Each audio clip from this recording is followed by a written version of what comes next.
एक समय की बात है, भगवान गौतम बुद्ध एक गांव में धर्म सभा को संबोधित कर रहे थे। लोग अपनी विभिन्न परेशानियों को लेकर उनके पास जाते और उनका हल लेकर खुशी खुशी वहां से लौटते। उसी गांव के सड़क के किनारे एक गरीब व्यक्ति बैठा रहता तथा महात्मा बुद्ध के उपदेश शिविर में आने जाने वाले लोगों को बड़े ध्यान से देखता। उसे बड़ा आश्चर्य होता कि लोग अंदर तो बड़े दुखी चेहरे लेकर जाते हैं, लेकिन जब बाहर आते हैं तो बड़े खुश और प्रसन्न दिखाई देते हैं। उस गरीब को लगा कि क्यों न वो भी अपनी समस्या को भगवान की समक्ष रखे। मन में यह विचार लिए वह भी महात्मा बुद्ध के पास पहुंचा। लोग पंक्तिबद्ध खड़े होकर अपनी समस्या को बता रहे थे।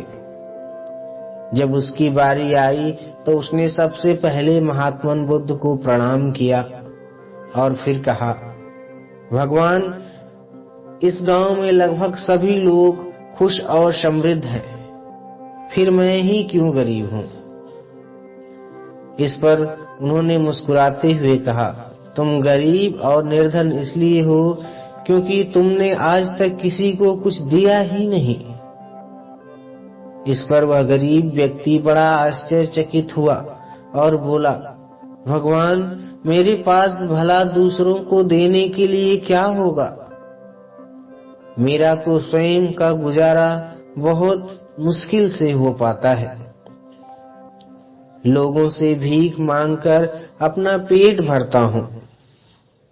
भगवान बुद्ध कुछ देर शांत रहे, फिर बोले, तुम बड़े अज्ञानी हो। औरों के साथ बांटने के लिए ईश्वर ने तुम्हें बहुत कुछ दिया है, मुस्कुराहट दी है, जिससे तुम लोगों में आशा का संचार कर सकते हो। मुख दिया है ताकि लोगों से दो मीठे शब्द बोल सकते हो, उनकी प्रशंसा कर सकते हो। दो हाथ दिए हैं, लोगों की मदद कर सकते हो। ईश्वर ने जिसको ये तीन चीजें दी हैं, वो कभी गरीब और निर्धन हो ही नहीं सकता। निर्धनता का विचार आदमी के मन में होता है। यह तो एक भ्रम है, इसे निकाल दो।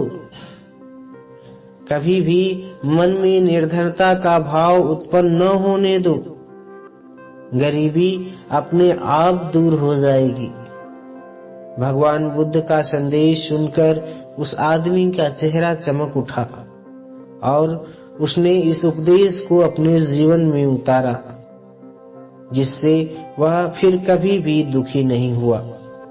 तो दोस्तों, आपको ये कहानी कैसी लगी कमेंट करके हमें जरूर बताएं।